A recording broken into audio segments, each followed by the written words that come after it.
This story is based on a true story. The state of Alabama. 1997. Detective John Smith had seen it all. He had worked on countless murder cases. But something about the abandoned church on Oak Street made his skin crawl. The church was located in an ordinary neighborhood, but all the locals avoided it like the plague. According to the rumors, stopwatch equals no, people were disappearing there. And strange mystical things were happening. John knew he had to investigate. As he approached the church, he noticed the eerie silence. The building was old and run down, with broken windows and overgrown weeds. John pushed open the door and stepped inside. It was dark, and the air was thick with the smell of decay. He pulled out his flashlight and started to explore. Chapter 2. The Crimson Symbols. Unveiling the Mysteries. As John made his way through the church, his flashlight beam illuminating the way, he noticed something strange on the walls. At first, he thought it might be graffiti, or some other form of vandalism. But as he approached it, he realized that they were symbols. Strange, otherworldly symbols, etched into the walls with what looked like dried blood. The symbols were a deep crimson, and the smell of the blood was pungent and metallic.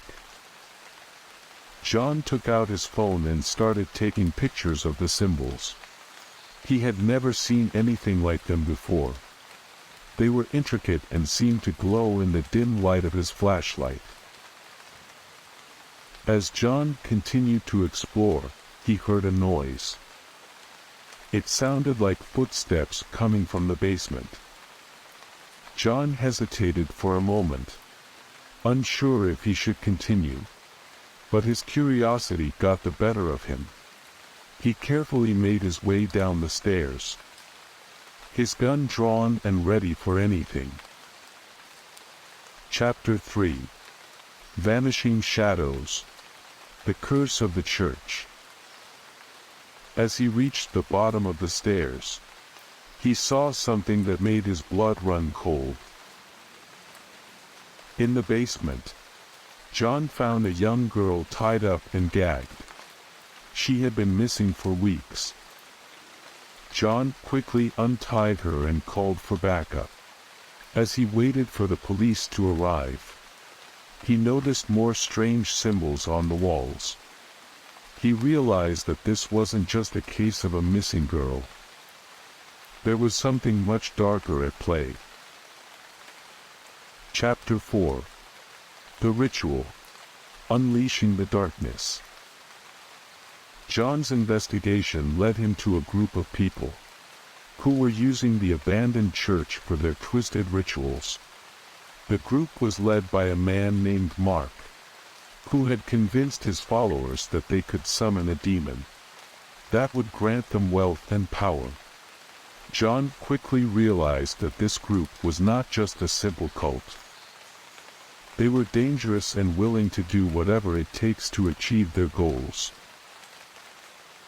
The group's rituals were dark and disturbing. They would gather in the basement of the church and chant in a language that John couldn't understand. They would light candles and draw strange symbols on the floor with what looked like more blood. John could smell the blood even before he entered the room. As the group chanted, John saw something begin to take shape in the center of the room. At first, it was just a faint outline.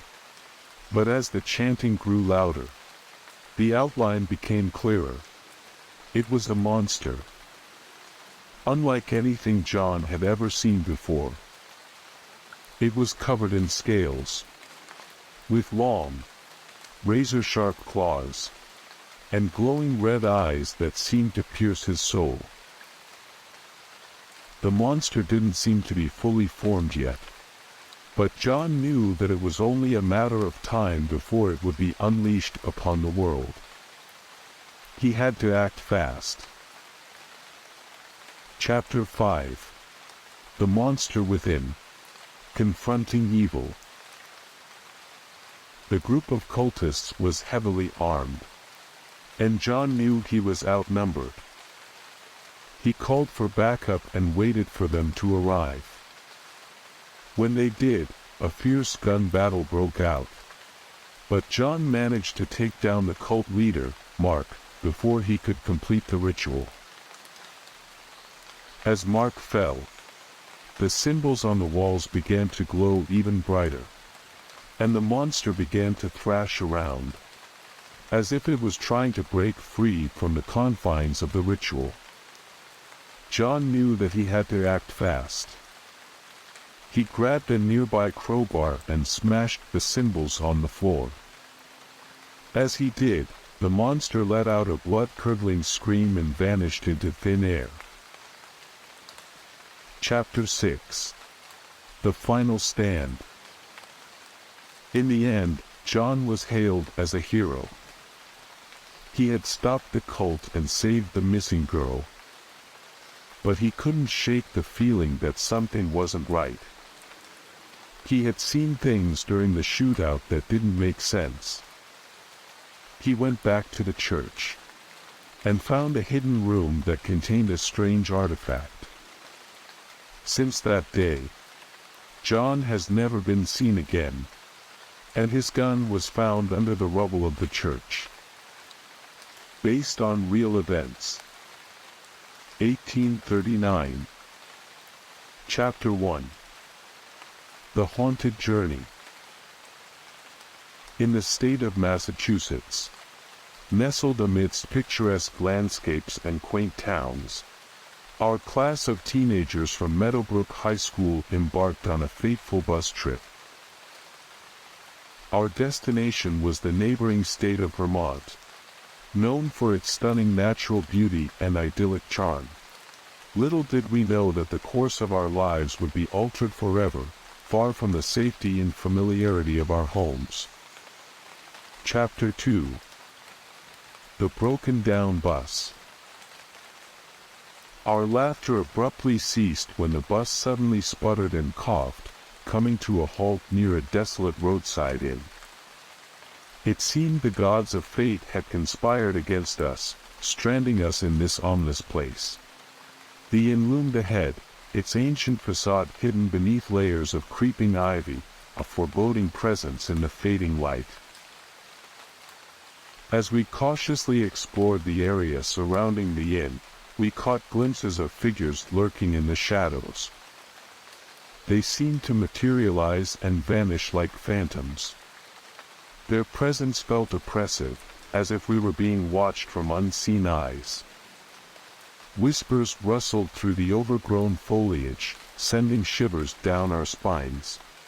Were these spirits of the departed, guardians of the terrible secret that lay dormant within the inn's walls?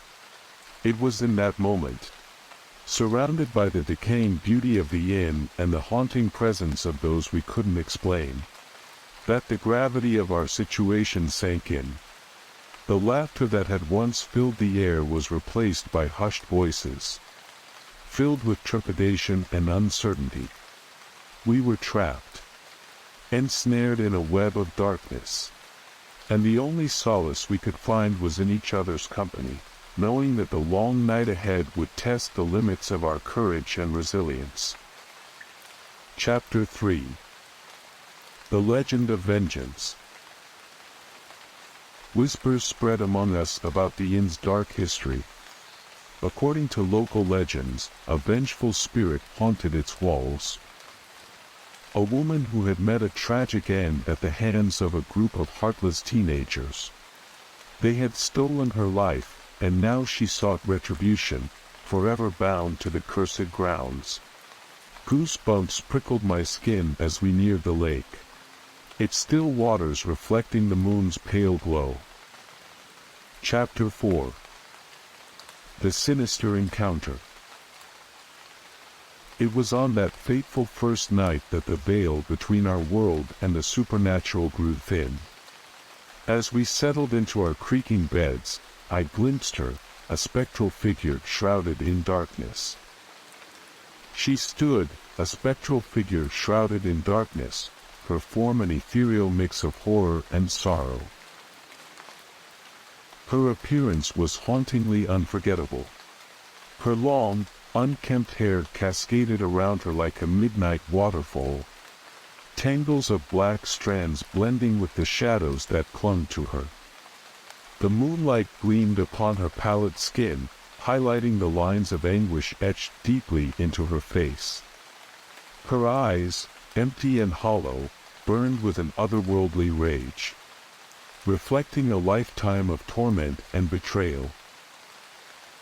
As our trembling gaze shifted downward, we noticed her hands.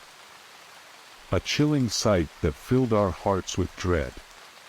Her delicate fingers, once graceful and gentle, were now gnarled and bony, like twisted branches reaching out from a decaying tree.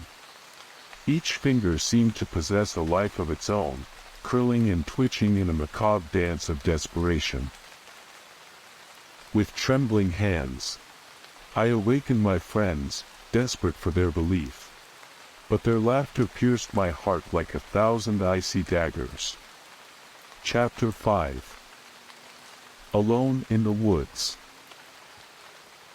With doubt cast upon my sanity, I resolved to prove the truth, even if it meant venturing into the heart of darkness alone. Under the cloak of night, I fled into the sinister woods, my heart pounding in my chest like a war drum. Twisted branches reached out like skeletal fingers, snatching at my clothes, and the chilling wind whispered secrets of impending doom. But fear propelled me forward, my survival instinct overpowering the grip of terror. Chapter 6. Unveiling the Shadows. In the heart of the foreboding woods, I stumbled upon the ancient, dilapidated cabin that had become the abode of the vengeful woman.